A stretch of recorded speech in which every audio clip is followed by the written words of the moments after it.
said refinery. Why didn't you speak up? But then I thought, well, maybe that's not very good. Yep.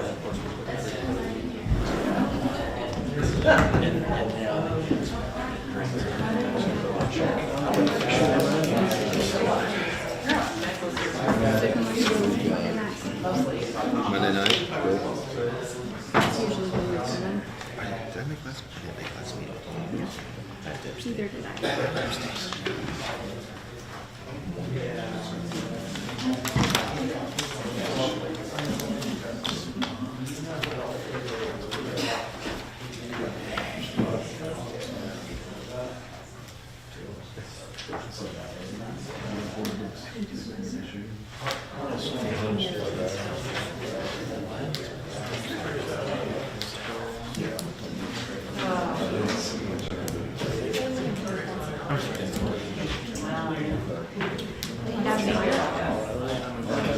I got to know him. Mayor's already have it. Thank you.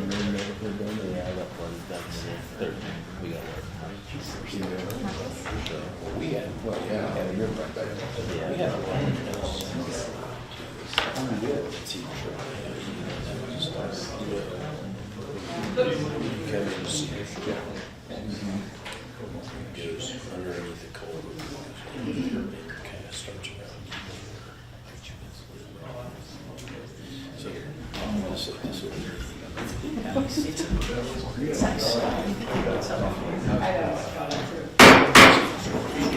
Call this meeting to order, and we ask you to please stand for the Pledge of Allegiance. I pledge allegiance to the flag of the United States of America and to the republic for which it stands, one nation, under God, indivisible, with liberty and justice for all. Thank you very much. Everybody, please be seated. Welcome to the City Council meeting of March 6, 2023. And we have, item number 3 is public input. And I just wanted to say we have several things on the agenda today that could arouse the desire to speak. So I will tell you that if you are here to speak regarding Cow Creek or any of the other items, that this would be the time for you to stand, be recognized, and come to the podium and speak. So I will allow that opportunity now during public input. When we get down to the new business, it will be in general discussion among the city council members. So I wanted to let you know that. So because of that, are there those who would like to come up and speak regarding one of the issues or other items this evening? Willard, come on up. Mr. Willard Keating, and thank you for being here this evening. My concern is we own property to the north of the Cow Creek proposed excavation, and with that being the case, and we are aware of the elevation of the finish on the north end, and that is about 3 foot lower than our property, and concerned with getting that drainage to go across our property. Right now, we don't have a problem with standing water. Our property drains, and I don't want to see a mosquito haven on the south end of our property. The other thing, I've been in conversation with Kenny Malms about trying to get that creek channel opened up to go across our property, if in case that would happen to be necessary. We haven't done any elevation shots on it yet. Kenny wants to look at that. I don't want a pond on 14th Avenue, which would affect our property at that point. The concern is if we end up trying to accommodate the drain that you guys are proposing, then we'll end up with a channel across our farm that we can't cross from east to west, which we have that privilege of doing right now. So that's my concern about I was hoping that we could have some discussion to see if there's any possibilities of that elevation maybe changed a little bit to get the drainage to go across our property without having to cut a channel on our place. But that's something I don't know if we'll have any chance to talk later about, or if that's going to be resolved, or just where we're at with that. That's my concern. Thank you, Mr. Keating. Randy, did you want to come up and address also? Come on up, Randy. Welcome, Randy. Thank you. That area where they're talking about, I got a pipe and sucker rod and cable fence going through that. Got thousands of dollars invested in the material alone, not to mention the hours of welding that up. The brome field goes across there that I bale every year and graze horses on. Goes from there, we got water gaps for both where it comes into my property and where it leaves. And it crosses into a small wheat field and exits onto an alfalfa. And we'd have no clue what that bridge is down on 14th Avenue and where it drains on over to where our wheat ridge is. The bridge at 14th Avenue, I can walk through it. I gotta duck down, but I can walk through it. It's clean. But the bridge on Wheat Ridge is 4 foot wide, maybe 5, and 2 foot tall. There's not much common sense involved in putting a smaller structure down at the bottom. The box culvert down by Terry Malm's place actually drains back to the south.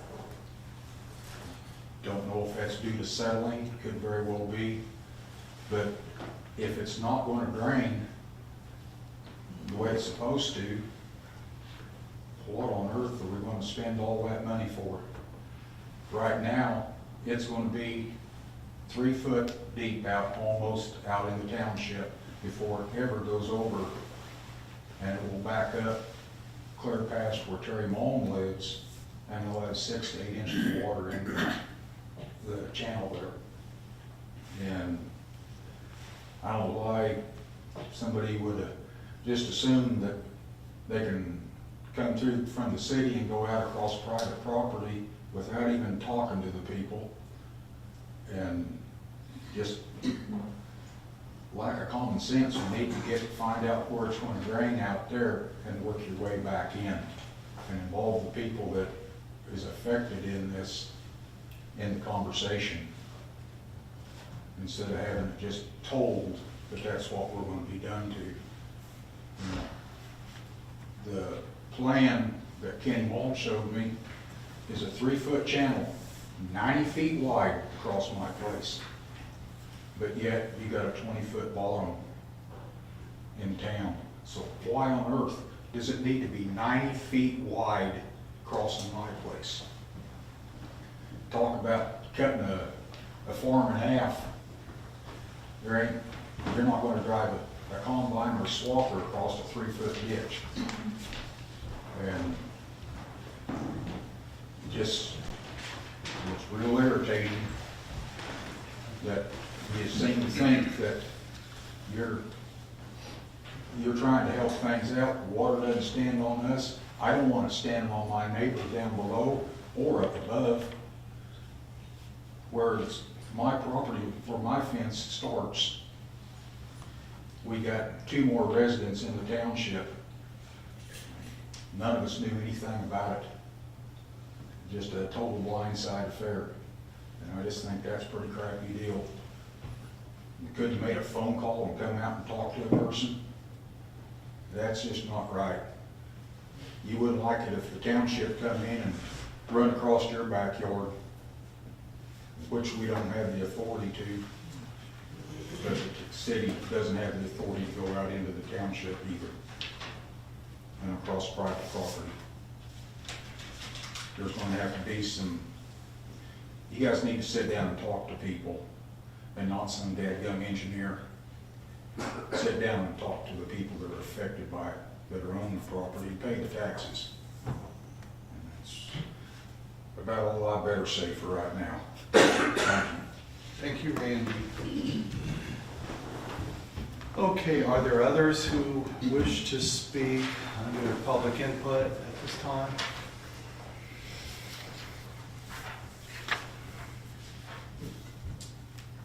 Yes. Could I ask the addresses of those two individuals' properties? Because will I give that to me after the meeting? I was just kind of curious where they're at on the plan and stuff for later. Yeah. Well, absolutely are. Sure. In fact, I don't know if, Randy, do you want to give your address? So or he's on the north side. 14th. I'm at 2855 14th Avenue.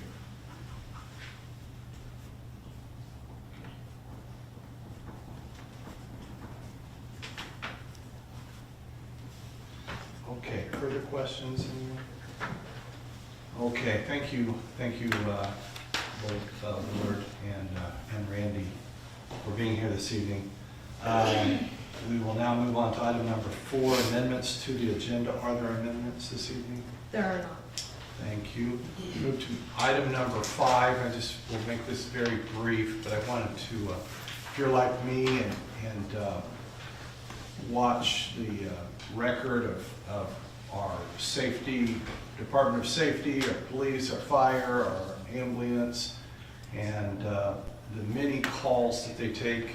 There are a wide variety of calls, and they're just doing a super job. And if you don't do that, look at it, and you'll give you a really good idea of what goes on in the city and the way that they are all helping people. And this past week, there was a specific example, a mother from Denver, or actually from Arkansas, I think, driving back from Denver, who had an issue and was helped by our police department. And I know that happens every day. So we just thank you all our public safety department for all that you do in keeping us safe and keeping us taking care of people. Welfare checks, and I see that all the time. So anyway, thank you very much. We'll move to item number 6, the consent agenda. The consent agenda, items on the consent agenda are routine, enacted by one motion, no separate discussion unless a council member so requests. We have 3 items: the approval of the minutes from the regular meeting, February 20th, 2023. Item B, payroll ordinance number 5413, and item C, purchase order ordinance number 5414. Council, is there a motion to approve the consent agenda? So moved. Second. We have a motion and a second. Are there any questions on the motion?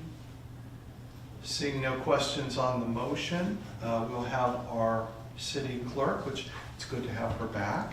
Thank you. Call roll, please.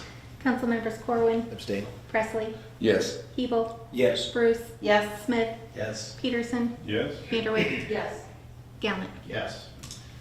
Thank you, council. Motion is approved and the consent agenda is passed. Item number 7 is under appointments. And this evening we have KMEA director's appointments, and I'll call on our city administrator, Christy Northcutt. Thank you, Mayor. This item is just one of those routine items that we seem to do every year. But the Kansas Municipal Energy Agency bylaws state that their board of directors shall consist of 2 directors from member cities as well as an alternate. Currently, the directors as appointed last year are myself. My term expires next month. Lucas Neese, our previous assistant city administrator, is our second director, and then our alternate is the mayor. So the recommendation would be to reappoint me, and that term would end on April 30th of 2024. And then in Lucas's place, we would appoint Public Works Director Chris Lindholm. His term would also expire April 30th, 2024. KMEA has offered to align those term expiration dates so that they're at the same time. And the mayor's appointment would remain intact through his term as mayor through the end of this year. So the recommendation would be a motion to appoint myself and Public Works Director Chris Lindholm as directors for the KMEA Board, serving on behalf of the City of Lindsborg with terms expiring April 30th, 2024. Are there questions for Christie? I take it Chris is willing. He is. As am I. Is there a motion? So moved. Second. We have a motion and a second. Questions on the motion? Seeing no questions, all in favor of the motion signify by saying aye. Aye. Opposed, no. Ayes appear to have it. Ayes do have it. Thank you, council, and thank you, Christie. We will now move to committee reports, item number 8. And I will call on Jordan. Thank you, Jordan, our Community Development Director.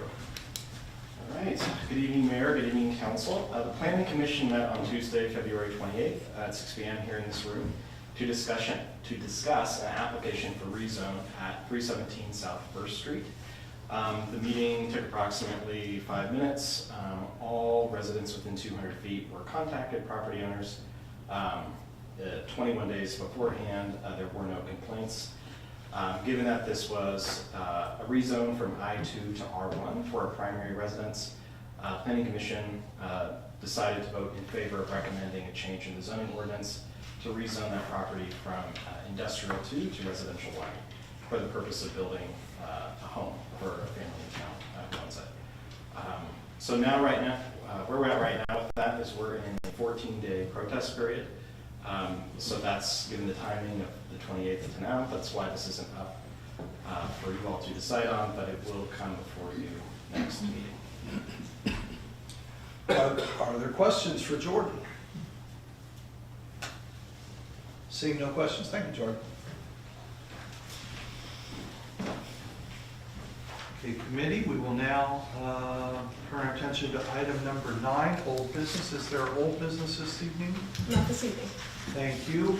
Turn our attention to item number 10, which is new business. And item A, the Cow Creek Maintenance Project.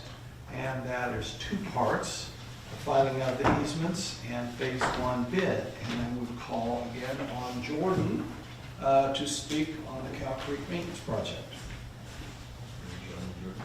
I'll call you up. Good evening again. Okay, so the first part of this, and you can direct me in terms of proposed action if you want to take these together or separately, whatever is best, how to facilitate this discussion. But some background here, we're talking about filing the Cow Creek easements with the McPherson County Register of Deeds. So the Community Development Department has worked for more than 18 months to secure most of the easements required to complete the Cow Creek Maintenance Project. These easements, totaling 49 in number, not including the few which are outstanding, which are on the south side of the creek, so that would be phase 2 of this project, are required for the city and or its designated contractors to complete phase 1 of the project. So the current project that we're discussing, we need to file these easements, which have been signed by the property owners, to allow us access to maintain the creek. Before these easements can legally go into effect, they must be filed with the McPherson County Register of Deeds, which charges a set fee for filing easements. That fee includes $21 for the first page and $17 for every subsequent page of an easement. Given the total number of easements needing to be filed at this time, the department has an estimated cost of approximately $5,000 for the easements. So the recommendation is a motion to approve the expenditure of funds from the Stormwater Utility Fund to file easements required to complete the Cow Creek project at a price not to exceed $5,000. Are there questions for Jordan at this time regarding the first item, filing of easements? Jordan, do the easements have a term life? Is it? They're in perpetuity. Okay, thank you. So the idea behind that was, we know that over time, this will become an issue again, and that's why we have the Stormwater Utility Fund. And so this allows the city in perpetuity access to the properties to maintain. Thank you. Further questions? Council, you would be, depending on your review of this, you could make a motion to file easements, is that correct, George? That's correct, yes. And we could take action on that, or we could move forward to the phase one bid. I think that no matter what, we certainly wanted to file easements. So motion to approve the. Second. We have a motion and a second I'm sorry, who was the second? Wayne. Okay. to the Cow Creek Maintenance Project, the filing of the easements at a fee of approximately $5,000. Questions on the motion? Okay, seeing no questions. We'll have our city clerk call roll, please. Council members Gallant, Yes. Vanderway, Yes. Peterson, Yes. Smith, Yes. Bruce, Yes. Hebel, Yes. Presley, Yes. Corwin. Yes. Thank you, Counselor. Thank you, Roxy. Motion passes, and the easements will be filed. We will now move to the second portion of the Cow Creek Maintenance Project, the Phase 1 bid, and again, call on our Community Development Director, Jordan. Okay, so yes, as the mayor said, this is regarding the Cow Creek Phase 1 bid selection. So Phase 1 of the Cow Creek Maintenance Project is a floodplain maintenance project designed to improve water conveyance throughout the creek. The project is a direct response to the flash flooding events of 2013, which impacted over 125 homes and resulted in over $2.5 million in damage. After the events of 2013, the city created the Stormwater Utility Fund and associated fee and began working with Wilson & Co. in 2018 to design and engineer what is the current project. After working with residents for over a year and a half to secure the necessary easements, which included hundreds of hours of outreach, including many sit-downs, phone calls, emails, and also a public forum to address concerns, the city is now able to move forward with Phase 1 of the Cow Creek Maintenance Project. Ultimately, the purpose of this project is to protect the health, safety, and well-being of Lindsborg residents and their properties from potential flooding events. Additionally, improved water conveyance will address issues of standing water throughout the creek, which exacerbate the local mosquito problem during certain months of the year. Staff worked with Wilson & Co. to procure bids for the Phase 1 of the Cow Creek Maintenance Project. 3 bids were submitted, including bids from Mom Construction Company, Cronus LLC, and Esfeld Construction Inc. After evaluating the bids and completing a bid tabulation, Wilson & Co. recommended the selection of Mom Construction Company for Phase 1 of the project. Mom Construction Company, a local company, as you know, bid came in the most competitive at $236,761.24. The Community Development Department, Wilson & Co. and Mom Construction Company met after the bid selection last, Friday, to address project questions and concerns. All parties coming out of this meeting, which was incredibly productive, agreed with the project as proposed and to move forward. So the items included in the bid are the mobilization, construction, staking, traffic and erosion control, grass seeding, clearing and grubbing, common excavation, structural removal of trees greater than 12 inches in diameter, there are 5 of those, and culvert cleanout by jetting. Of course, there will be questions, happy to answer them. Jeff Holsby from Wilson & Co., who I've been working with directly for almost 2 years now, is here and happy to answer questions. But the recommendation is a motion to approve the bid provided by Mullen Construction Company for the completion of Phase 1 of the Cow Creek Maintenance Project with a fiscal note of $236,761.24 coming out of the Stormwater Utility Fund. Happy to answer questions. Council, questions for Jordan? I don't know if it'll be for Jordan or the engineers or when we'll get into this discussion, but Okay. just gonna throw it wide open now, or what's the plan? Okay, why don't you address your question to Jordan, and we can. Okay, well, we heard from a couple of members of the township just to the north of us. Actually one lives inside our city limits, but I guess throughout this whole process, and it's been a long time since I've seen the scope of the work. I don't know if we've got that somewhere, but as we were kind of going through this whole process, it seemed kind of like a no-brainer, a win-win, protect the property owners in the city from flooding. We have the means to do it now with the stormwater utility, and We did have some challenges with easements along the way, and that was kind of the focus of our conversation here at City Council.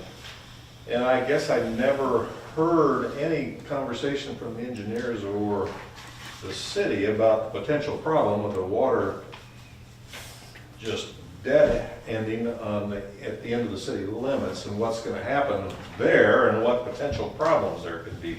This was kind of, in the last week or two, I guess 2 weeks, kind of a surprise to me. I don't know about the rest of you, but I guess my question would be of the engineers, what is the plan if and I also heard that there was some talk about going across private property outside the city limits, and I'm not aware of that either. So I guess I'm just trying to figure out what were we thinking as a city of what's gonna happen when we get to the end of the line, I guess, and what was the expected result, I guess, would be my first question. I'll go ahead and start answering them, and I'll let you speak to the specifics of the engineering.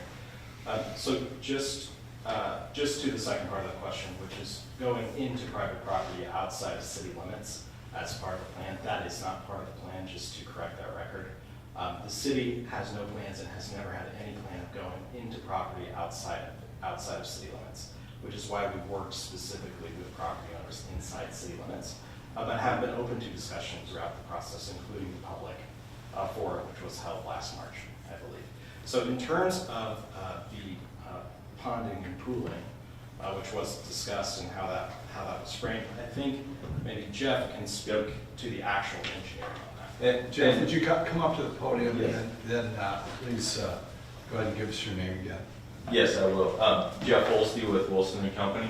And just to kind of speak to what Jordan was saying as well, from the plan with this project, there's no intent with this project to go across private property north of town. Historically, that has been a larger conversation that has taken place for numerous years, my understanding. I've not been directly involved with that conversation, but my understanding is that there have been other conversations about continuing farther north of town, and that hasn't come to fruition to this point. The overflow elevation as the channel currently sits, as flow moves along Cow Creek through town where it's had additional sedimentation over the years, and then continues north of Garfield and then across underneath First Street, which is the last segment. First Street on that north-south segment is where it crosses under and then into more of kind of a natural native area. Through that area and then where the channel extends out across the fields, the elevation of the field that was mentioned is the same, and that is really the overflow elevation as it sits right now. The profile for the Cow Creek Channel is low between Garfield and First, and then it jumps up, and then has to flow out over a high spot. So basically the channel flows through, and then it backs up in the current condition based off the survey information that we have. And then it has to spill over that high point and continue off to the north through the fields. So there's kind of a ridge that exists now. There's evidence of flow along that area. Just kind of from an aerial photo, you can see where that channel kind of falls, or the flow path falls, but there's not really a channel as it sits now. So the condition to clean sediment out of the channel through town increases the depth on the channel. At the overflow point and at First Street is not to be excavated down. That crossing is set, that grade at First Street. And so right now, water ponds, and last week when I was here, water was ponding from Garfield to First Street after the rain. That ponding water cannot be alleviated until that channel is ultimately extended north of town. But the overflow point for the water to exit town is the same as it is in the current condition as it would be with this project in place. So it really is as we looked at it from a design perspective, trying to make the most out of the maintenance project and shifting in a way that low point from the area from Garfield to First over to northeast of First, ideally further away from the community as we push that out, and with the ultimate goal of extending the channel in the future once that's a possibility. So the best long-term recommendation I can make is to work for an option for that channel to be extended the 1.5 miles north of town until the grade drops off, that positive drainage can be achieved through that whole area. Incrementally, as we went into the project, the direction was to do the best that we could from a maintenance perspective and get the maintenance project for cleaning the sediment out of Cow Creek moving forward, and the area north of town being an obstacle to that. So the condition for flow exiting the city limits, at the city limit, yes, there's a channel that we excavated to that point, and that's about 2.5 feet deep. That's about the same as what First Street ponds up to during a storm event before that water starts to soak away. And so the overflow elevation for flow to exit town is not changed with this project. And just to add a little bit more to that, we had a really productive conversation with Kenny Mall about this going forward. And the perfect project would be to extend all the way to the Smoky Hill River. That is definitely true, and that's always been the fact.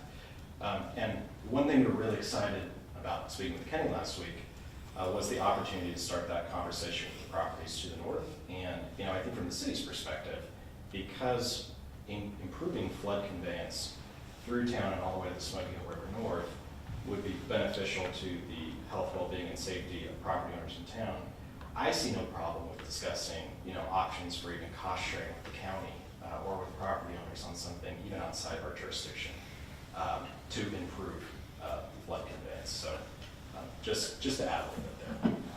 One other thing I'd like to mention, the channel northeast of First Street, the way that we have that shown on the plan, we have that is a 20-foot bottom width, and then we flatten the side slopes through most of the area, trying to stay very tight through backyards and not impact any larger areas than necessary. We have a 6-foot bottom width on the channel with 3 or 4 to 1 side slopes wherever we needed to adjust, and we widened that out a little bit because at the north end of town you are taking on more flow. But then we also flattened the side slopes, and so that channel has a 20-foot bottom, and then it's about 10 to 15 on each side to tie that back into grade. And so the total width through that area is about 50 feet, and so that's the entire width, but that is not a deep excavated channel. That's to have a 2.5-foot bottom width. I would equate that very similarly to a grass waterway, like an NRCS grass waterway structure and sizing that you would see. Very traversable, and that would be the goal, and that would be north. It's similar to what's north. Very, yes, yeah, similar to what you have out at between just upstream of Garfield. Yep, between there and through that area. So that was the intent, ultimately, to have something. I mean, all you really need is an invert bottom of your channel that allows for drainage. And so a grass waterway extended north would be a great solution, in my opinion. Something like that, still be farmable, still be usable, but would allow flow to exit the community. I guess continue on this would be, okay, so let's say we do dredge the creek, and I did drive the thing today, driving through alleys, and I don't know how any water's been passing through our town, looking at some of those areas, but, okay, so let's say we do all that, so let's say we get it all done today, tomorrow, what is the impact gonna be on the landowners to the north then, because of what we did? What impact will that have on them that they would not have had if we wouldn't have just completed that project? You still have flow moves through the community now. There's some intermittent areas where it ponds up and has to, I think as flow moves through along the channel like you described now, it has to kind of mound up, it has to kind of undulate through the culverts and then gets caught in yards, kind of works its way through the community. We'll be able to move water more efficiently through the community, be able to, and we're just talking about small storms on these culvert type of situations. And so whatever can flow through the culverts needs to be able to carry sediment. And if we have a uniform invert channel bottom, then that can help sediment carry downstream. Ultimately, that area north of First Street can become a spot where that sediment can deposit So you maintain channel velocity along the length of the creek, and then as it gets across first, it can drop that out. That's in the spot now that it can be more maintainable. In terms of the flow that overtops that high point that I talked about at the city limit line and continues out into the community, we've now had a maintenance operation to clear debris, clear timber, make more of a clean path for flow to travel out there. I don't know that I could predict a specific outcome, negative impact that would have. That flow that had to overflow that high point still has to overflow that high point. In a way, there might be a little bit less that gets there because of the material that's been cleaned out and some more storage in the channel. So because of those high points, there's more of a uniform grade once the channel's cleaned out. So when it does have an event, that water would stay, there would be some more water in the channel that would soak away then, just because it doesn't have a place to go. But water that would be in the channel and soak away then is water that wouldn't be traveling north. So I don't know that I see a real obvious negative impact. It's kind of an overflow point, and then it spreads across the field. So we're not adding anything to that. There was another question or a comment about the channel and the culvert over by Moms. And there's a couple of places where there are culvert issues in terms of the inverts of the culvert. And that one, I believe it's about 1/10 of the difference, so a little over 1 inch difference on the upstream and the downstream side. Most culverts that we're cleaning out, when I've been out there, there's been 6 inches of water ponded up and standing in them. So my opinion is that is a very minor item.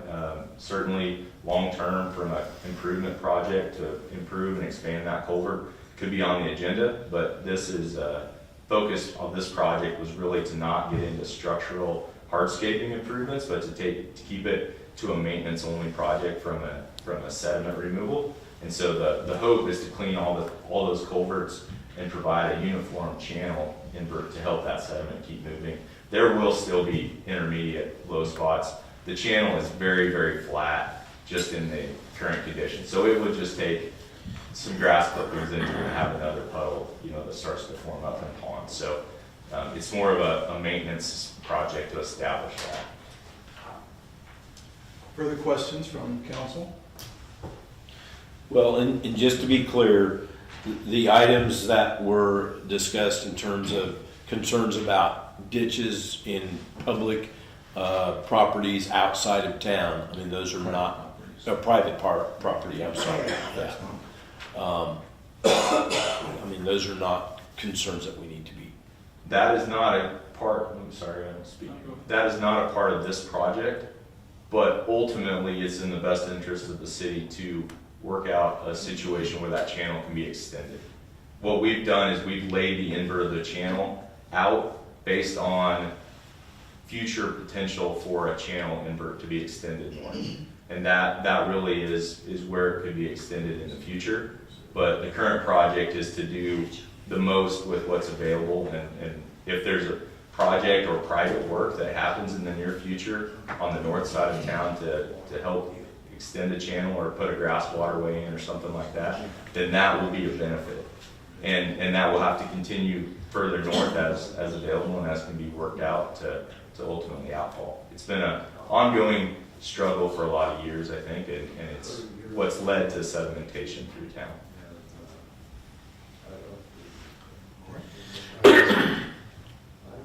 The creek's been there for as long as Lindsborg's been there, I assume.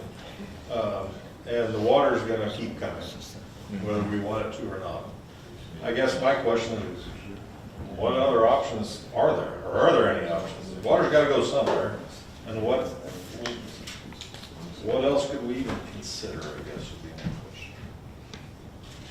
Well, I think you have kind of a natural drainage that has some irregularities to it, and as those irregularities exist, fields or other things, I'm not saying that's the reason, it's just as flow moves through town, there is sediment over time that moves along that channel, and then when it spreads out, it drops out. It's like any type of a alluvial fan or the mouth of a river, but on a smaller scale, and you start to see changes in vegetation.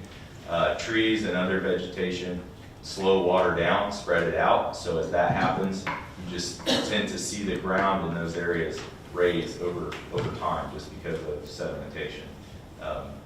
And so it really depends on the supply of sediment as well. There's not a lot of sediment that is available through town, but obviously over years it shows up. And whether it's from yards or streets or any other activity, there's sediment out in the channel that we know has come through. So that'll continue to be a part of it.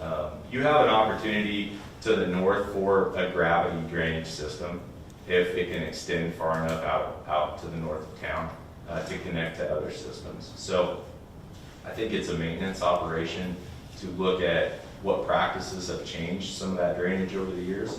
And I don't know all the history of how that drainage has been laid out originally, but that to me is the best opportunity to try to find a path forward along where the current path is. I mean, like I said, if you look at an aerial where we laid out an approximate channel location for future extension, it's right on the area where water moves now. It just needs to be lowered so that that is a positive invert connection through town.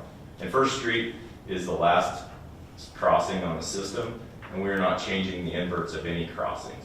All we're doing is straight grading from invert of a box to invert of the next box upstream. And so it's just a straight connection between those. So we're not digging in anything lower than what was originally put in. Just to answer that question as well, what other options are there? I think it's important to remember, and as you all know, that you have the option, there are many options in front of you, but one of those options is to do nothing. That is always an option. That is to not take a measure to do nothing about this. I think from your perspective, and maybe something to consider is the option of doing nothing better than the option of making something better, even if it's not perfect? In this case, this is not the perfect project. We understand this, and Jeff has just said this multiple times over, which is to extend it north is really the most optimal solution. Which is why I just said, from my perspective, I think it would be more than worth it to even cost share going forward outside of the creek. So really, I think, considering that this is optimal grade throughout town, that the project as engineered and proposed is bringing it down to natural grade as it existed originally. So this isn't digging below natural grade. This is just digging out the excess sediment that's settled over time. Understanding that this is the optimal project that we could do here is the option of doing nothing better than the option of doing something. Those are always options, but not to say that it's a perfect one. It's hard. It's hard. Councilmember? I remember back whenever the whole entire drainage project was proposed, one of the biggest concerns I had was that the majority of the water in that rendering and all the flow charts and everything that caused the issue that led to this stormwater fund, that led to Cow Creek, all this, everything, came from west of Burma. And during the conversations about that, I asked if we did everything that we could within city limits, but we didn't do stuff that requires outside to the west, which one of those things was like a multi-million-dollar drainage channel, I do believe. Would it prevent this event from happening again? And the answer as given by the engineers was no, it would not. You have to do the whole package, including the stuff that you don't actually have jurisdiction to do. You're going to have to go through FEMA or something like that to try to get, that or get that easements. west channel, yes. Yeah, and I think one of the things that gets kind of weird on this is I don't think that the Cow Creek thing, that some people are associating that with the problem related to the flood, but the real problem from the flood was the water from the west of Burma. And I know since we've even done some of the minor improvements, like the gates and stuff along there, that's made a bit of a difference, at least in the smaller events. But I think at some point we have to look at what has to be done outside of town to make all of this happen and actually see how feasible that is, because I know things have changed a lot since then. I can't remember how long ago that was, but 6, 8 years. It's been a very long, yeah, it's been a very long time since that study was done. And I know a lot of stuff as far as doing things outside of our jurisdiction has changed. And I don't really know where we're at with the whole plan. It would be kind of nice to have a little bit of a refresher on, this is the whole project, this is where we're at with this. Because I know we've done several of the items, but what's left and what has to be done? So just to answer, the diversion channel west of town, that project has also been on the docket for years, as you said. And ideally, that will be done too. The obstacles for that, like you said, are, one, it's outside of our jurisdiction. And we're dealing with private property owners too. And these conversations predate me, but to my understanding, those conversations have stalled out for some differences. So understanding that significant work had been done to engage the necessary property owners west of town to extend the ocean channel, the west of the ocean channel.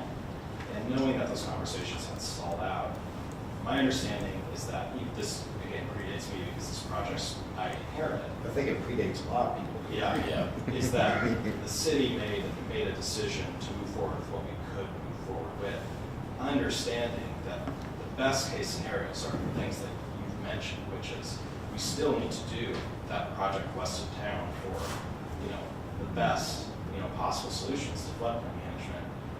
But doing incremental progress is still progress, even if it's not perfect, I suppose.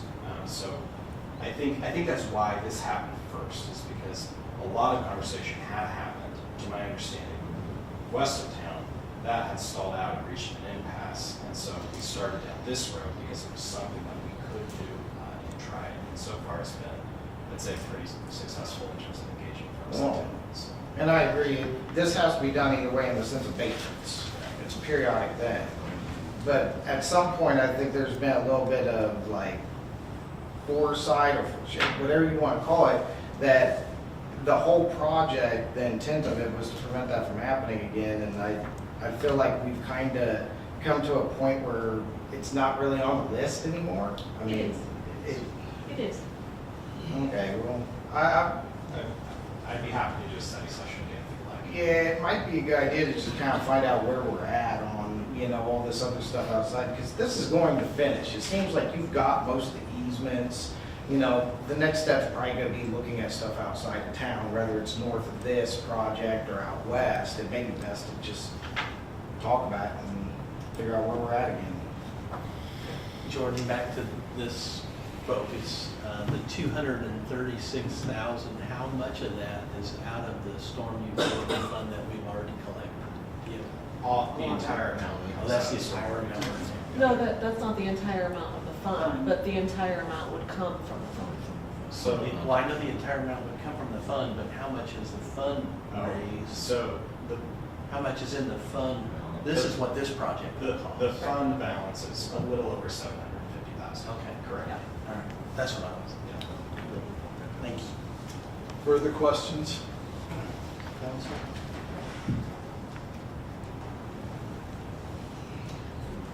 I don't know if it's a question or I'm still a little not clear here.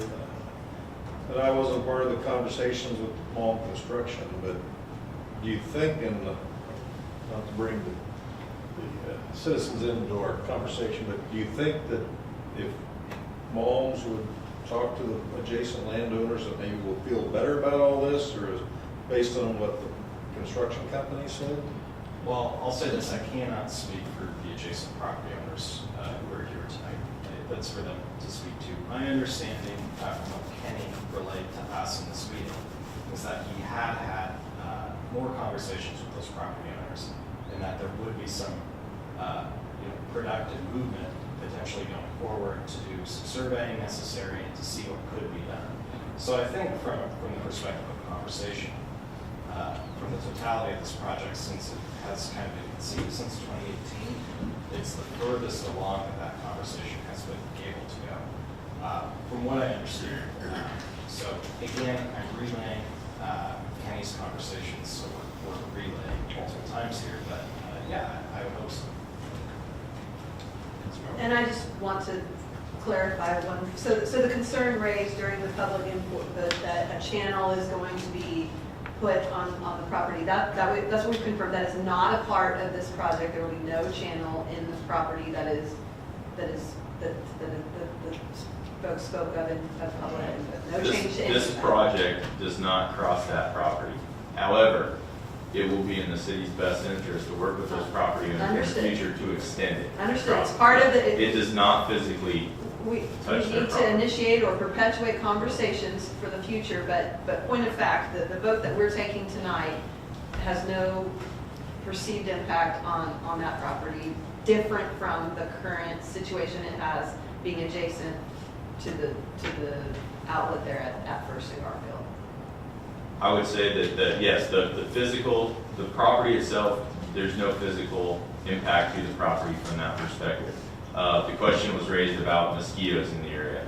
There is ponding in that area now. There will be that much ponding at the same overflow point. There will be at least that much ponding in the future with that area and kind of that deposition area, that 20-foot wide channel with the laid back slopes to the 2.5 foot of depth from First Street to the city limits. And so there's an area that will be opened up and it will appear more of a wet area down there where water will pond. Right now it ponds from Garfield to First and then it'll extend back upstream of Garfield. We talked through that with Kenny and his brother as well along the channel as a property owner along the channel with some concerns. And I showed them that the invert by right now in the back of the Long property, there is a high point where sediment deposits. That inherently keeps water from backing up onto their property because it's created kind of an island, if you will. But that does cause water upstream then through the culvert and further upstream to pond them. So it kind of creates those intermediate high points where you have sediment that backs up water, and then you have a clear area, and then you have more water that's backed up. The goal with this would be to clear it to where it be continuous. There will be some continuous ponding along there when it's backed up after an event, but you'll also get the benefit of infiltration from more length of the channel that has water in it instead of just those pockets where there's low points at culverts as well. So, yeah, just as a point of clarification for all of that, all is accurate to my understanding. No, as the project is proposed, we are not going on to the properties north of the city boundary to do this work.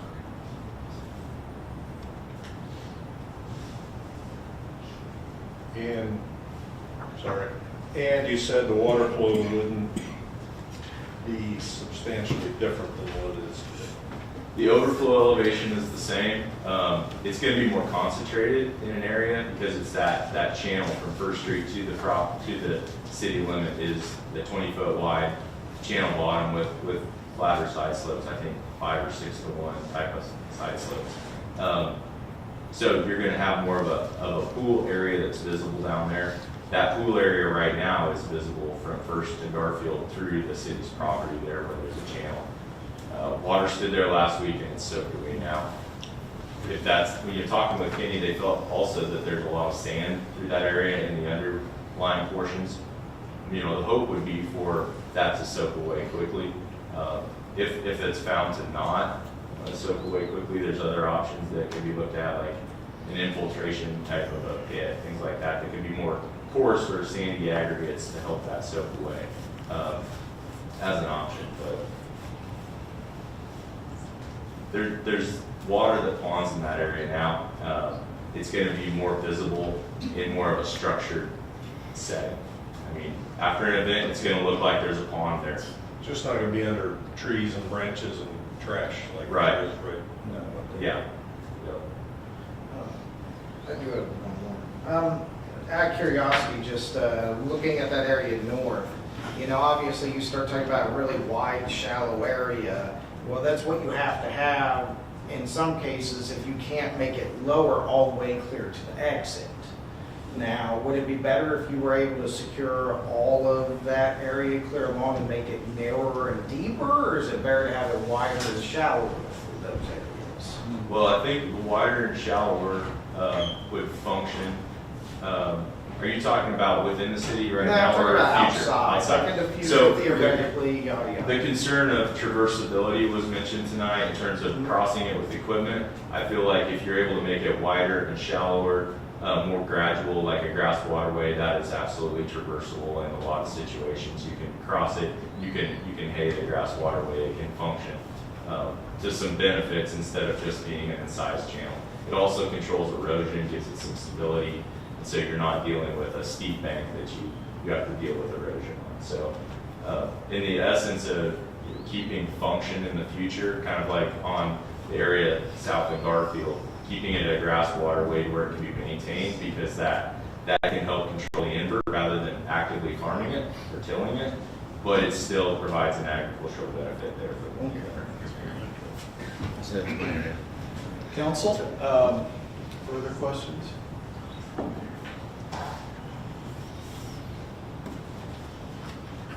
Seeing no further questions, Council, you have a recommendation in front of you, and it is probably your time for your desire to move forward or to not move forward. I'll make the motion to approve. Second. We have a motion and a second to approve the bid provided by Mullen Construction Company for the completion of Phase 1 of the Cow Creek Maintenance Project, $236,761.24 from the Stormwater Utility Fund. Is there questions on the motion? Question or comment, but I think it's important that we're good neighbors, and I don't know what the opinions are after hearing the engineer's report, but I would feel a lot better voting on this having known that conversation took place and that our neighbors feel more comfortable with what we're doing, but I don't know if that's possible or not, but that's kind of my thought. But This maybe the phase only doesn't one. include, this phase doesn't include the portion outside city Correct. limits, which is. But I'm just in good faith Yeah. as a body and as a government, working with our neighbors. I just think that we're good to move forward. Further questions, comments on the motion? Seeing no questions, we'll have ask the city clerk to call roll, please.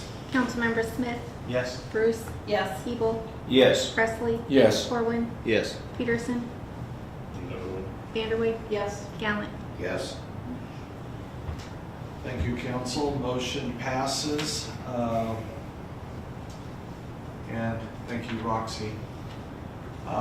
Thank you those who are here this evening regarding this project, and we would encourage you to continue the dialogue, understand that there are still issues that perhaps could be resolved to everyone's satisfaction, so we thank you all for being here. Council will now turn our attention to item B, which is the CCLIP application, and I'll recognize our Public Works Director, Chris Lindsborg. Welcome, Chris. Good evening, Mayor, Council. Before you tonight, I have an application for what is known as a CCLIP, which is the City Connecting Link Improvement Program.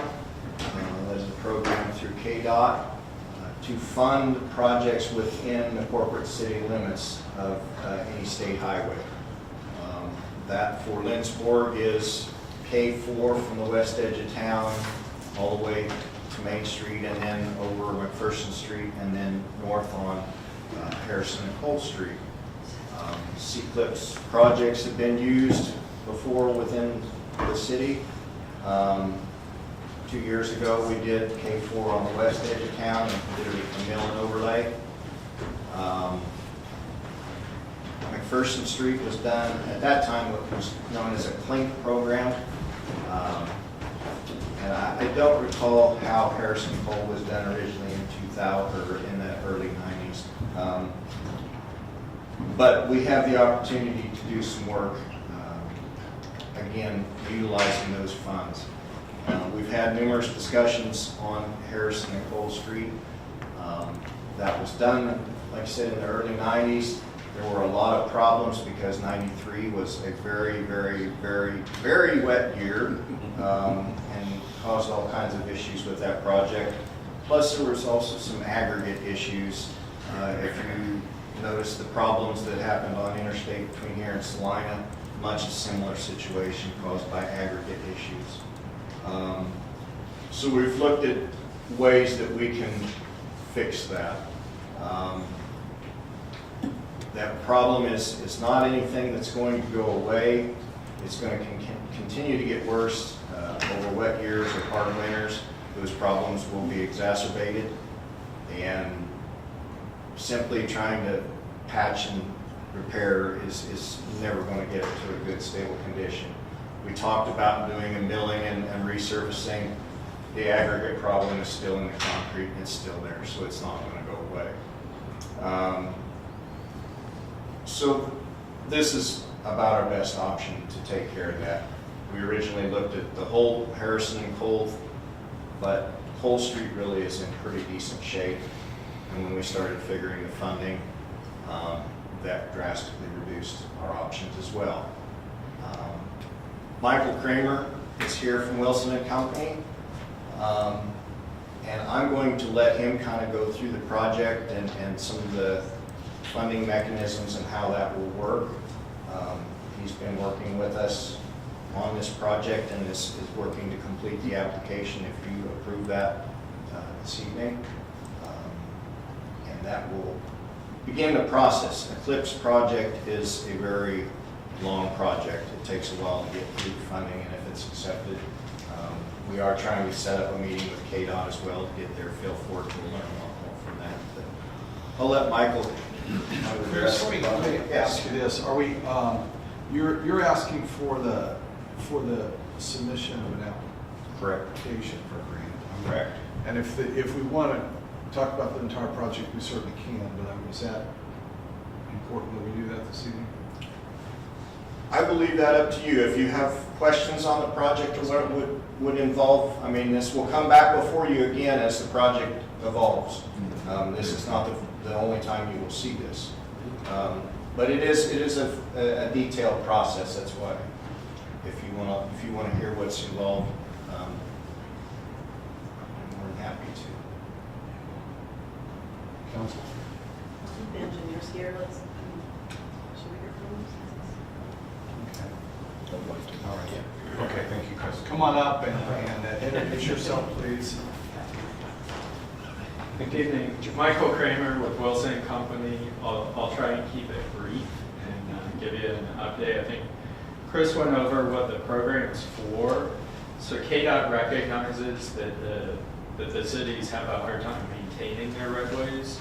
They've seen that need increase, especially over the last few years. So the mill and overlay projects used to be like $200,000. They raised that to $300,000, and now it's $400,000 with a match from the city. The project that Chris and I have been talking about is trying to get really, it should be Harrison from Lincoln up to Wells Fargo completely reconstructed. And so that's the pavement that's in the worst condition. That's over a $3 million project to do that whole thing. So we've split it up into 3 separate projects. The first will be from Lincoln to just south of Saline Street, and then from south of Saline Street to Olson, and then from Olson up to Wells Fargo. And so those get a little bit shorter progressively as you go north. There's 2 reasons for that. One, the portion from Saline to Olson is one of the most expensive. There's more driveways in that area and a few more intersections to deal with. And then Olson to Wells Fargo, that's getting further out there in time, so that you're going to be seeing more inflation as that project comes along. The first 2 projects we would apply for with this funding round in March, and then be the Lincoln to south of Saline, and then Saline to Olson. The first project's about 935 feet long. The second, just about 800 feet long. They're both, and those are intentionally selected because they're both right in there at about $1.58 million. And that puts the city's match at what the minimum is, which is 5%. And so you're really getting the most bang for your buck, if you will, if you're only matching at 5%. And so with these reconstruction projects, KDOT will spend up to $1.5 million per project. And so that puts you right in there. And the thought is then to combine those into a single project and do them together. Gives you some cost savings and gives you kind of more of a single construction to deal with in season rather than multiple. And so then the hope the next time that the applications are open, which typically is in March, we'd be able to apply for that third one. And so KDOT usually looks pretty favorably if you have 3 applications. If you start getting more than that, then it gets a little harder to do, but we're hopeful that they'll look favorably on these. And they are due, I believe, March 24th. And so we have all our cost estimates put together, and we're pretty much just ready to go as long as the applications have plus. Thank you. Questions, council? Well, we appreciate it. We know there's a lot of work done here, obviously, and we appreciate it very much. And thank you for being here this evening. We'll see if we move forward. Thank you. All right, thank you. Any questions for Chris? Seeing no questions, council, you have a recommendation, a motion to approve the submission of an application to KDOT for the repaving of Harrison Street from Lincoln to Swinson. Is there a motion? So moved. Second. We have a motion and a second. Questions on the motion? Seeing no questions, do we need a roll call on this? It should The be, application. yeah, no. No? Okay, you've heard the motion. All in favor signify by saying aye. Aye. Those opposed, no. Ayes appear to have it. Ayes do have it. Thank you, council, and thank you both of you guys for your presentation this evening. Next, we will go to item C. Turn your attention to item C, picnic tables grant, and I will recognize our CBB intern, Avery Dower. Welcome, Avery.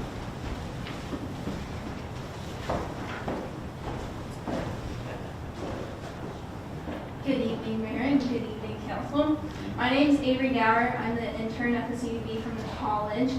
I got a project from Holly to write a grant for collapsible picnic tables in the fall, and I have recently been awarded grant money to purchase those picnic tables. And so I have brought this to you to approve the grant dollars in the amount of $2,895 to purchase the picnic tables. Thank you, Avery. Are there questions for Avery? Throw out a couple of softballs. So what were you thinking that, how will we as a city be using these picnic tables? At different community events, so like a big one would be Hillings Fest. We can use them at the community block parties or at the street dance that happens every year. Just many of the Lindsborg events. So when the events aren't happening, they're collapsible, so you just build a store Yep. and a garage. It's like a collapsible chair but with a picnic table. And to follow up on that, in terms of storage, what is the likely storage place for them? We are working on that. We have some space in the CBD storage area that we plan on using until we find a permanent solution. Very nice. Further questions, council? Congratulations on getting your grant. That's awesome. Yeah. Thank you. Yeah, Avery, we are very proud of you, and we know that it's especially gratifying because we understand it's probably difficult to work with Holly. Check with Craig. What Craig say? Thank you very much, Avery. Good job. Good Thank job. you. Council, you have heard the recommendation for a motion to approve the purchase of 10 collapsible picnic tables utilizing grant money in the amount of $2,895. Funding source, David J. Nutt Grant. Is there a motion? So moved. Second. A motion and a second. Questions on the motion? I believe on this one, we probably need a, okay. That's correct. We'll have our city clerk call roll, please. Councilmembers Peterson, Yes. Vanderwijk, Yes. Gallant, Yes. Corwin, Yes. Presley, Yes. Evil, Yes. Bruce, Yes. Smith. Yes. Thank you, council. Motion passes unanimously. And thank you, Avery, and thank you, Polly, as well. We will now turn our attention to item D, the grass over cedar. And we'll call on Noah, our park superintendent. Welcome, Noah. Good evening, Mayor, Council. I'm here to talk about the purchase of a real grass seeder. Currently, the Parks Department uses a seeder to plant grass on various city property. We use it to plant new grass and to oversee stuff we already have. Currently, our seeder is a rental model that is at its end of its life of the engine. So after reviewing possible needs and options, I looked at a Bluebird S22H5DA reel seeder. It seems to be a good machine for what we need. I believe it has the best engine and reliability and efficiency. And we had a similar model, actually the same model, and it worked well for us when we used it. Unfortunately, after looking, purchasing a new one, there was no local retailer that could provide us with one. So getting online, I looked at 3 different retailers that had pricing available. Looking at Jackson Mowers at Jack's, they provided a price of $2,500 for $2,517.41. Mowers Direct provided a pricing of $2,699.99. Home Depot also had a price of $2,699.95. So the Parks recommends a motion to approve the purchase of the Bluebird S22H5DA in the amount of $2,517.41. Thank you, Noah. Questions, council? Seeing no questions, thank you, Noah. Council, you have heard the recommendation for a motion to approve the purchase of the Bluebird in the amount of $2,517.41. Funding source, General Fund, Parks Department. Is there a motion to that effect? So moved. Second. We have a motion and a second. Questions on the motion? Seeing no questions, we'll have our city clerk call roll, please. Councilmembers Presley, Yes. Corwin, Yes. Gallant, Yes. Vanderwijk, Yes. Peterson, Yes. Smith, Yes. Bruce, Yes. Evil. Yes. Thank you, council. Motion passes. Thank you, Noah. We will now turn our attention to item E, the AMR contract, and we'll call on the Director of Public Safety, Chief Michael Davis. Good evening, Mayor, Council. We're not there yet. So we're doing good. Back in 2021 at the May 17th City Council meeting, the City Council approved a multi-year contract with AMR, American Medical Services, for contracted emergency response services for the City of Lindsborg. As part of the contract, the City of Lindsborg agreed to pay a total of $459,000 for the period of January 1st, 2023 through December 31st, 2023, in 4 equal installments of about $114,750. The quarterly installment dates are March 31st, June 30th, September 30th, and December 31st of this year. So with that, I'm asking for a motion to approve the annual payment of $459,000 for 2023 to AMR for contracted emergency response medical services in 4 equal installments of $114,750. Questions for the chief? Seeing no questions, thank you very much. Thank you. Council, you have heard the recommendation, a motion to approve the annual payment, $459,000 for 2023 to AMR for contracted emergency response medical services in 4 equal quarterly installments, $114,750. Is there a motion? So moved. Second. We have a motion and a second. Questions on the motion? Seeing no questions, we'll have our city clerk call roll, please. Councilmember Siebel, Yes. Bruce, Yes. Smith, Yes. Peterson, Yes. Vanderwijk, Yes. Gallant, Yes. Presley, Yes. Corwin. Yes. Thank you, council. Motion passes. Thank you, Roxy. And we will now turn our attention to item F, dissolving of advisory committees. And first item of business is the Sunstone Conference Center Advisory Committee, ordinance number 5415. I'll call on our CBB Director, Holly Lofton. Good evening, Mayor and Council. I had dental work done today, and I'm having to wear my retainers, and I'm still a little bit numb, so I'll try this without being all tongue-tied. The Sunstone Conference Center, just to give you some background, when it opened, we had a director that felt like she really wanted a board. She wanted a group of people that would come alongside her to work, to volunteer for events if necessary, to help her do sales if it were necessary, and some things like that. Over time, our management has changed, and we had a board that mainly just came alongside to be an advisory board.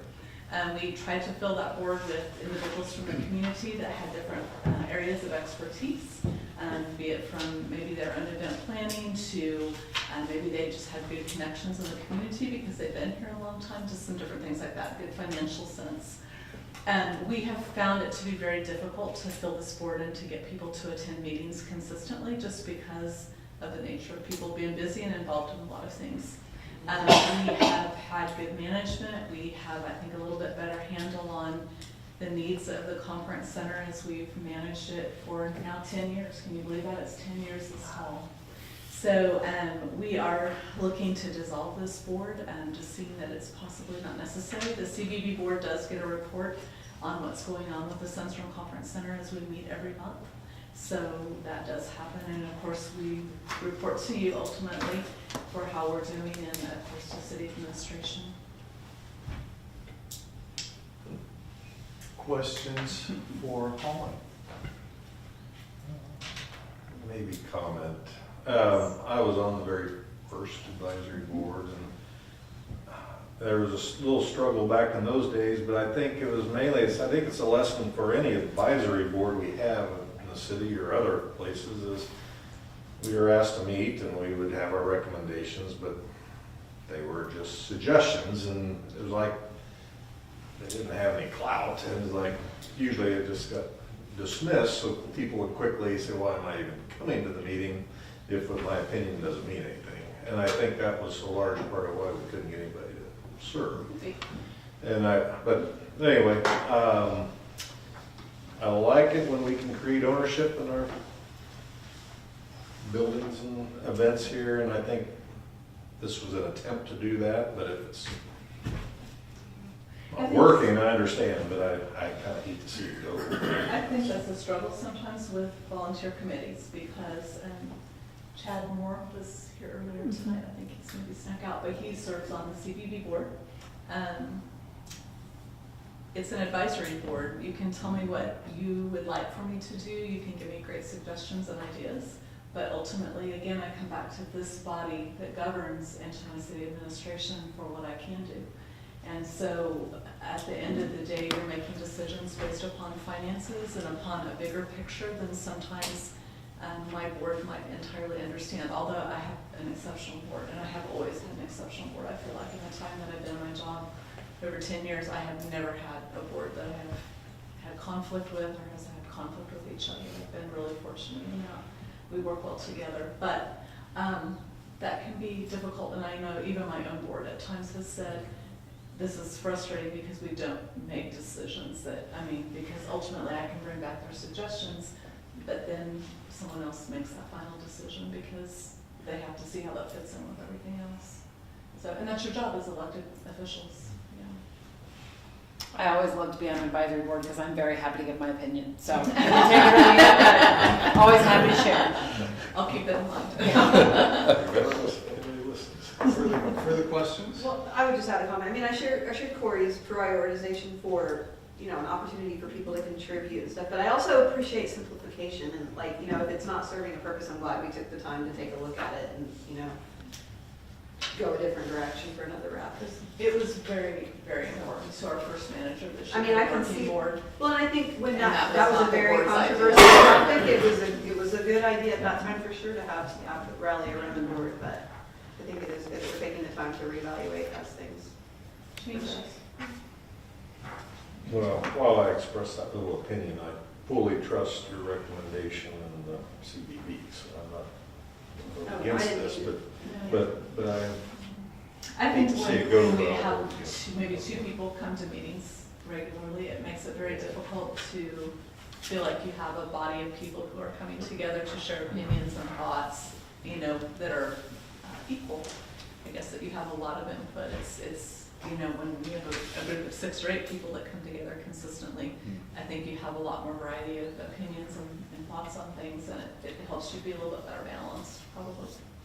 Yeah, I look at this as, it was 10 years ago, a new building, new committee. New venture. It was there, yeah, absolutely, and it served its purpose and did it very well, and, but we're in a little different part where we know, you don't need an advisory committee just for one item, but we appreciate everybody the entire time on these that have served, and we want to use them in a different capacity. So we are always wanting, as you run into your citizens, encourage them to contact us because we love that participation. Okay, thank you, Holly.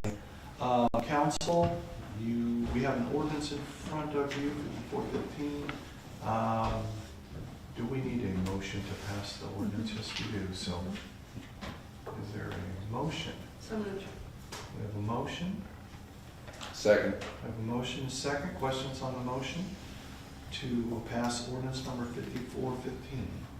Seeing no questions, I'll ask the city clerk to call roll, please. Council members Bruce, Yes. Smith, Yes. Peterson, Sadly, yes. Vanderweg, Yes. Gallen, Yes. Corwin, Yes. Presley, Yes. Hebel. Yes. Thank you, council. Motion passes. We'll go to the next item of business. Public Safety Advisory Committee, ordinance number 5416. Call again on our Director of Public Safety, Chief Michael Davis. Good evening again. Here to talk to you about recommend the dissolution of the Public Safety Advisory Committee. In the mid to late 1990s, when the police department went through an accreditation process, they were advised by that body to put together an advisory committee, which is why I got started. The idea was to have something sent through council, 9 members, selected by the mayor and approved by you folks here on council. The idea was for them to meet with the chief periodically to discuss issues of concern that might be brought up in the community or equipment or things like that that's going to impact the community, and have a roundtable discussion and get input. But over time, like a lot of the advisory committees, members term out, they leave, they're difficult to replace. COVID made it difficult to meet because of the constraints of that. And so members just kind of started to fall off, and we were left with a group that was about half its size. In the meantime, though, a group was developed called Strategic Alliance. They convene monthly. They're a more active group than the advisory committee, but they have a duplicative process where our strategy or our objectives mirror each other. They're also a more diverse group of the community. They involve community leaders from the city administrator, the Lindsborg Community Hospital administrator, the Bethany Village administrator, Bethany College president, USD 400 superintendent. In addition, the mayor, representatives of the business community, the Lindsborg Child Development Center, downtown Lindsborg business representatives, McPherson County Community Foundation, TACL, MKC, and others are routinely attended. Because of their monthly meetings, if something comes up, it's easier for us to get together with them, and we can actually, and I don't want this to sound the right way, but we can target specific members of that group to talk to when we need help immediately. Like I put some examples in the report where the incident at Bethany College with the allegations of poisoning, the Smoky Valley High School incident, or most recently when we assisted Marquette and needed to get people over here to Bethany Village.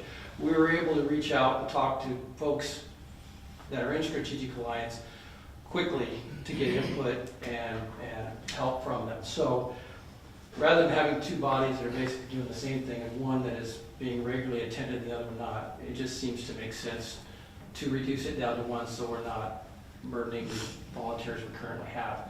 So with that, I'm looking for a motion to approve ordinance 5416 to dissolve the Public Safety Advisory Board to remove reference to the committee from the city code. And with that, I'm open to any questions. Thank you, Chief. Members, or council members, questions? Just a quick point of clarification. Now, this group's only meeting once every 2 months now, just for that thing. Strategic Alliance. I stepped out of the last meeting, so I didn't hear that announcement, but. Well, we were doing monthly, and then we went to more quarterly, and then we realized quarterly wasn't enough, so we're going back to it. I'd vote for monthly if they had, but we're only one of several votes on the thing. So you're meeting every other Every month? other month. Well, essentially, it's not codified, I mean, it's not written down, but that's kind of what we've agreed to, is, I think. Yeah. the Well, we can last- quickly mobilize, so, I mean, we That, can I agree convene. with that 100%. Yeah. I just wanted to, No, I appreciate it. we're not monthly, or we haven't been monthly for a while. Okay, that's, yeah, and if my number is right, we've had 14 boards and commission, or committees, 14, and we'll have 12, so we still have a lot of active committees, so keep that in mind as well. So, okay, thank you, Chief, appreciate it. You've heard the recommendation to pass ordinance number 5416. Is there a motion? So moved. Second. We have a motion and a second. Questions on the motion? Seeing no questions, we'll have our city clerk call roll. Councilmembers Corwin, Yes. Presley, Yes. Siebel, Yes. Bruce, Yes. Smith, Yes. Peterson, Yes. Vanderwijk, Yes. Gallant. Yes. Thank you, council. Motion passes. Thank you, Chief, for the great work that you do. Item 11, executive session. I do not believe we good. And item 12, is there other business? Seeing no further business to come, I would entertain a motion to adjourn. So moved. Second. We have a motion and a second. All in favor, signify by saying aye. Aye. Opposed, no. Ayes have it. We are adjourned. Thank you, council. I was gonna say, too bad the budget's not ready to do this, I'm gonna start that. I mean, they lost.